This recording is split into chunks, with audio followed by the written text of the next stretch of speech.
Ever wondered what would happen if Roger, the alien from American Dad, actually faced the consequences of his actions? Well, instead of doing something sensible like going outside or touching grass, I have spent hours poring over every wild, chaotic, and downright illegal stunt he's pulled. Roger's antics range from casual identity theft, because who hasn't been there, to crimes so outrageous they make even Stan look like a by-the-book, law-abiding citizen. And you might be thinking, can an alien even be tried in a human court? Oh, don't worry. If anyone deserves a spot in the slammer, it's Roger, intergalactic immunity or not. He causes two innocent people to be thrown in jail in Little Bonnie Ramirez, showcasing the town's justice system, which is blind, deaf, and probably in need of a good therapist. So Francine makes this special delivery for one of Roger's wacky personas, but surprise, it's just a snack. You had me come all the way out here for this? This is so unlike you. This is so boring. The family's not impressed, telling Roger that his personas have officially lost their spark. After a few epic fails, he dusts off an old persona that he ditched 3 years ago. Oh my God! It's Little Bonnie Ramirez! Bonnie's alive and that woman kidnapped her! Little Bonnie Ramirez, a former beauty queen who mysteriously went missing. He decides to frame Francine for kidnapping Bonnie. Genius. But then he pops up as her lawyer in court, claiming that he can be in two places at once because of his super speed. Spoiler alert, the judge isn't having it and rejects his last-minute evidence. All evidence must be submitted in advance. I couldn't submit it in advance. I staged it last night. Francine ends up with 4 life sentences. Thanks a lot, Roger. Meanwhile, the family is all set for a cruise. But now that Francine's in the slammer, they think, why not go without her? Except they realize that the reservations are in her name. Cue the panic. They hire an actress, Isabella, to impersonate Francine. On the cruise, she teaches Steve how to dance, helps Stan stand up to a waiter, and even rescues Haley when she takes a drunken dive overboard. Sister! Oh my God! What do we do? Bye-bye! When the family returns, Roger's having a heart-to-heart with Klaus, lamenting his lost edge. Turns out the girl that Steve was trying to impress, just a stowaway thief. But hey, Isabella drops some wisdom about being selfless, and Roger hatches a plan to switch places with her back at the jail. Francine gets mistaken for Isabella, and they make a run for it. Time's up. Come on. No! I didn't do anything! We gotta get out of here.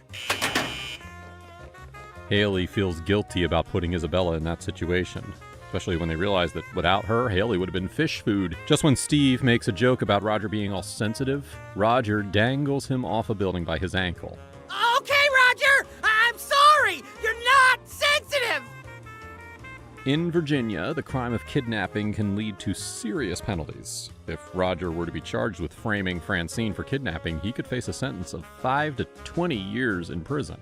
He tried to kill a baby in one little word, because in Roger's mind, nothing says parenting skills like a little attempted infanticide to spice up the day. Roger's feeling a little jealous because Francine's stuck babysitting Bullock's kid, AJ. Look, I don't have time for you right now. I'm busy. Busy? I was here first. I mean, who wouldn't be? He's like a tiny tyrant. So, in true Roger fashion, he decides to throw a tantrum and starts acting like a 4.5-year-old. Roger, what the hell? Because nothing says mature adult like a midlife crisis in a baby's body. He gets so attached to AJ that he kidnaps him, thinking, hey, this kid needs some serious fun. But when he shows off his prized crystal spider, AJ breaks a leg off. This is my favoriteest of all, a daddy long legs. Now I want you to be very, very careful with... Cue Roger's meltdown. Instead of just grounding the kid, he tries to toss him into Fraser Lake in a car. Because obviously that's the next logical step, right? But wait! In a shocking twist of plot development, Roger actually uses his phone to call Bullock and squeals on himself, directing him right to where AJ is. Talk about a dramatic turn. So while Roger's plotting his next tantrum, he inadvertently saves the day. Who knew that he had it in him? In the end, Roger's grand plans for fun just lead to chaos, jealousy, and some seriously awkward moments, proving once again that when it comes to babysitting, he's not exactly the best choice. But hey, at least he didn't get arrested. This time. If Roger were charged with kidnapping AJ, again, he could face some pretty serious consequences. In Virginia, kidnapping can lead to a sentence of 5 to 20 years in prison. Given the circumstances, especially since AJ's a child, Roger might be looking at the upper end of that range. He fakes sexual harassment at work with his 2 created personas for lawsuit money in Stanley Slicker's 2, The Legend of Ollie's Gold. In this episode, we find out that Roger's entrepreneurial spirit knows no bounds, especially when it comes to cashing in on someone else's misfortune. After hearing about a woman who hit the jackpot with $1 million harassment settlement from Big Buy, Roger gets a brilliant, or should I say brilliantly misguided, idea. They'd rather just pay the woman off. Really? Why not get in on that action? Decked out in a wig and high heels, Roger tries to provoke harassment, but it's a total flop, just like his last 5 disguises. So what does our crafty alien do? He pulls a classic Roger move and creates a second personality. That's right, folks. He's now both the harassed and the harasser. It's like a twisted game of who's who, but with more fake crying and a lot less integrity. In a hilarious turn of events, Roger manages to successfully harass himself. Manager guy, Luke sexually harassed me. It was horrible. He wouldn't stop. I deserve money. Because if you can't beat him, just become your own worst enemy. He walks away with a cool $90,000, leaving Klaus rolling his eyes in disbelief. Unharassable, huh? Well, this juicy settlement says otherwise. After all, he just wanted a peaceful life in the tank, not to watch Roger's latest scheme unfold like a bad soap opera. Meanwhile, while Stan is busy learning life lessons about family and legacy, Roger is just trying to cash in on some quick bucks by dragging the whole concept of ethics through the mud. Classic Roger. Always scheming, always outrageous, and definitely always getting himself into trouble. If Bullock ever found out about this little escapade, Roger might be looking again at serious jail time for fraud, potentially 5 to 10 years in Virginia. But for now, he's living large in his own chaotic world, where the only thing more inflated than his ego is his bank account. Now, moving on to the next episode. Old Stan in the Mountain. In this episode, we find Roger in classic form, up to his usual tricks. While Stan is busy turning into a frail old man due to a curse, thanks to his anti-geezer antics. You're taking way too long up here, buddy. I mean, what could you possibly be buying? This isn't a pharmacy. Roger is on a wild trip with Francine, but not for the reasons that she thinks. At first, it seems like a fun dance contest is on the horizon, but then Roger's agenda quickly reveals itself. Instead of hitting the dance floor, they're making a pit stop at a funeral for one of Roger's ex-wives. Francine, I haven't been entirely truthful with you. There is no dance competition. What? Because, of course, what better way to prepare for a dance competition than to pay last respects to someone who's no longer breathing? After the funeral, Roger drops another bombshell. He wants Francine's help in digging up the body. Okay, Franny, we're digging this stiff up. What? Why? Francine, I haven't been entirely truthful with you. Oh my God! Wait, what? Yeah, it turns out he's not after a proper burial. He just wants to shave the corpse for her red hair to fashion a wig. Because nothing says, I'm ready to dance, like a fresh mane of dead lady hair. As they finally make their way to the dance contest, Francine starts to piece together Roger's chaotic plan. Inspired by his relentless string of lies, she decides that enough is enough. In a moment of poetic justice, she heaves Roger over a cliff, perfectly executing the dance move he failed to catch her on earlier. The only reason I wanted to do the move is so I could do this! I have the car keys in my pocket, you stupid! Now, if Roger were charged with digging up a corpse in Virginia, he could face serious legal consequences. Again, the crime of desecrating a grave or disturbing a corpse can lead to a sentence of 1 to 5 years in prison, depending on the circumstances and whether it's treated as a misdemeanor or felony. In Stan, Dan, Deliver, Steve is all set to sell chocolates for charity. But guess who's already devoured the entire stash? My chocolates! Who ate my chocolates? I don't know, but I'm gonna find out. That's right, Roger. When Steve confronts him, Roger turns on the waterworks, claiming that he's just a misunderstood culinary artist. Sure, Roger, because nothing screams selfless like eating all the profits. At school, Steve has to explain the chocolate debacle to Principal Lewis, who's about as fun as a root canal. He's shipped off to a class of troublemakers. And just when he thinks that things can't get worse, Roger shows up disguised as Mr. Deliver, the world's least convincing teacher. My name is Mr. Deliver. Seriously, if Roger's teaching, I'd be more worried about getting an F than learning anything. Roger tries to educate the kids through rap. Spoiler alert, it doesn't go well. But somehow he manages to convince them that he's both tough and a dancing machine. I mean, who knew that the kids could buy it? Maybe they think that if he can dance, they can too. Though Steve's trying desperately to get him kicked out, like a kid trying to get rid of a bad smell. After a series of hilarious mishaps, like Roger's failed drunk teacher act, he accidentally becomes a beloved figure in the classroom. The kids even set up a memorial for him. He was helping Ricky with his college applications. He was helping all of us. Whitey, he drove you to your mom's parole hearings. Talk about a glow-up. From chocolate thief to classroom hero in record time. Now, if Roger were to face charges for impersonating a teacher and causing chaos in the classroom, he could, again, be looking at some serious consequences. In Virginia, impersonating a public official can lead to a misdemeanor charge, which typically carries a sentence of up to 12 months in jail and/or a fine of up to $2,500. In the end, it's revealed that all those kids were sent off to the Chinese army, and Principal Lewis is in hot water with the cops. They don't have to be for the Chinese army. My friend Chun Wei pays me for every recruit in World of Warcraft gold. I guess Roger's teaching method really was no child left behind. Just maybe not in the way he intended. Now, if Roger were to be charged with sending children to the Chinese army, even in a humorous context, again, he'd be in some serious trouble. In Virginia, human trafficking and related offenses can lead to severe penalties. For such a charge, he could face, again, 5 to 20 years in prison, not to mention a hefty fine.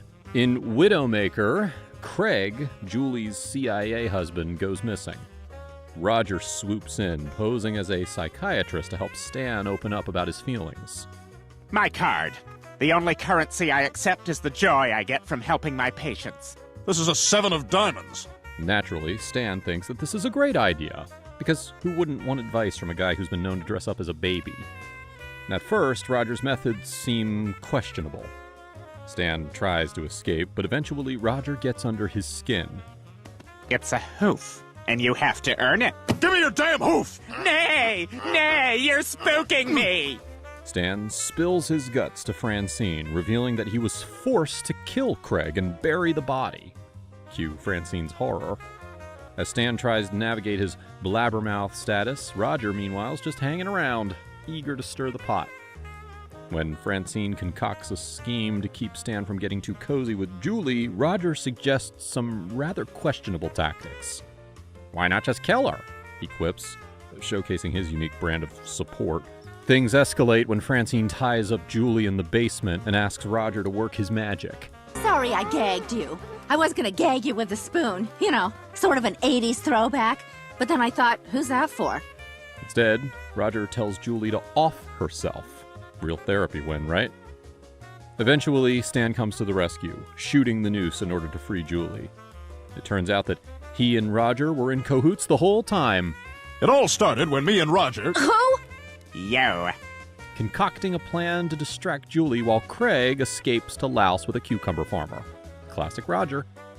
In the end, Roger's psychiatric career takes a sharp turn as he ditches the session to play fireman, leaving chaos in his wake.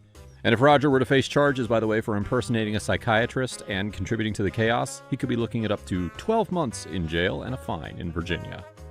In Merlo Down Dirty Shame, after being stuck in an elevator with Stan, Roger and Stan become best buddies, bonding over matching hand-shaped necklaces for high fives. Fast forward a few months, and while Stan ditches Francine for a wine-tasting adventure, Roger seizes the opportunity to hit the town with her.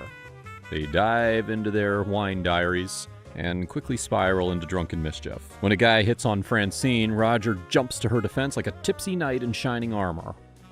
Yo, Jack, you better step away. That's my best friend's girl. Did you already pee? No, I didn't make it. However, after a wild night, Roger gets a bit too carried away, collapsing out of a hotel window. Classic Roger. Ow! Ew, gross. no! Somebody's drying their bike shorts on the railing. They grab breakfast, where Roger indulges like he's in a food competition. Amidst the breakfast chatter, Roger wants to bury their drunken escapade. Francine decides honesty's the best policy and prepares to tell Stan. When Stan arrives, Roger tries to deflect by showcasing their friendship necklaces. Blow me? You bet! No! But then, things escalate when a rude guy bumps into Francine, making an inappropriate comment. That lady's knockers. Boy! Stan throws a punch, and they scramble off, leaving Roger to sing freeform jazz in the car. Desperate to cover up the kiss they shared, Roger concocts increasingly ridiculous schemes, including knocking Francine out and burying her alive, claiming it's just a cat. When the guy who hit on Francine resurfaces, he offers ridiculous advice on how to handle the situation, which Roger eats up like it's the best thing since sliced bread. As the chaos unfolds, Roger's attempts to manipulate the situation backfire spectacularly. He convinces Stan that Francine was the one who kissed him. This leads to Stan's fury being directed at Francine. And when Stan threatens to kick Roger out due to impending divorce, Roger knocks Stan out too and buries him, confessing his true feelings about the mess. Just a drunken slip-up. Damn it, Roger, get me the hell out of here! I'm just gonna give you some time to cool off. If Roger were to be charged with burying Francine alive, again, serious consequences. In Virginia, this could be considered kidnapping or unlawful restraint, which can carry a sentence of 5 to 30 years in prison, depending on the severity and circumstances. In the post-apocalyptic wasteland of Langley Falls in the episode The 200, Roger is up to his usual tricks. While Stan is wandering around with his tattoos and dodging cannibals, Roger has managed to turn the chaos to his advantage. He pretends to be a survivor, complete with a story about the 200. 200. Clear out, y'all. You'll run faster without your stuff. His army of clones that he accidentally unleashed during a wild experiment at Langley Quantum Labs. As Stan struggles to reconnect with his family, Roger is busy manipulating the situation. He leads Stan and Greg to believe that he is their best shot at survival, but in reality, he's just looking to stir the pot. When they encounter a savage survivor, Roger doesn't hesitate to throw Stan off of the train to save his own skin. Give me food or the cripple gets it. When they arrive at the New Haven safe zone, Roger finds Francine's locket, which he probably plans to use as a bargaining chip. Meanwhile, he's also gathering his clone army, ready to unleash chaos at the slightest provocation. And when the Smiths are captured by Principal Lewis, Roger's true colors show as he revels in the mayhem. In the end, with the arrival of Jeff and Dragon Klaus, Roger's plans come crashing down. Did somebody order the fish? But instead of facing any consequences for his antics, he just stands there smirking as the Smiths save the day. Typical Roger, never really in trouble, always managing to wiggle out of it, even when he's at the center of the chaos. They should definitely lock this thug up forever, with him almost ending the world. You know what? He should never even see the light of day again. And finally, in virtual insanity, Roger steals a limo and dives into the world of luxury transportation, thinking that he's found the perfect side hustle. However, things take a dark turn when a group of guys engages in a drive and dash scam, leaving Roger fuming. So, will you be paying your $20 in cash or... Hey! Thanks for the ride, sucker! Determined to get revenge, he embarks on a one-man manhunt. In a fit of rage, Roger immediately runs over one of the guys, which sets off a chain reaction of chaos. At the funeral of his first victim, Roger can't resist the urge for more revenge. He crashes the service, running down two more guys in a frenzied display of reckless driving. The guests at the funeral can only watch in horror as Roger's rampage continues. Things get even more ridiculous when one of the last two survivors tries to escape to the restroom. Just when he thinks he's safe, in a scene that is equal parts absurd and horrifying, Roger runs him down without a second thought.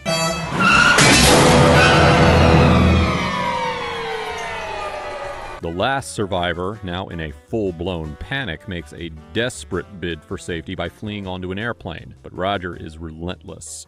Just as the survivor looks out the window, he sees Roger barreling towards him, and in a fit of cartoonish violence, Roger runs him down, causing the plane to explode spectacularly, taking out most of the other passengers on the plane in the process. And as if that wasn't enough, Roger and Klaus witness the carnage from a distance. When they spot a surviving stewardess parachuting to safety, Roger can't resist one last act of cruelty. Roger! I'm sorry, I got the bloodlust. Eventually I'll get bored with it. Remember? He undoes her parachute, sending her plummeting to her doom as they crash land in their own parachutes, reveling in the chaos they've caused. In Virginia, mass murder is typically prosecuted as capital murder if it involves the intentional killing of multiple people in a single incident or as part of a single act. If convicted, the penalties can include life imprisonment without parole or even the death penalty. Thanks for watching. If you enjoyed Roger's antics, make sure to like and subscribe for more. Until next time.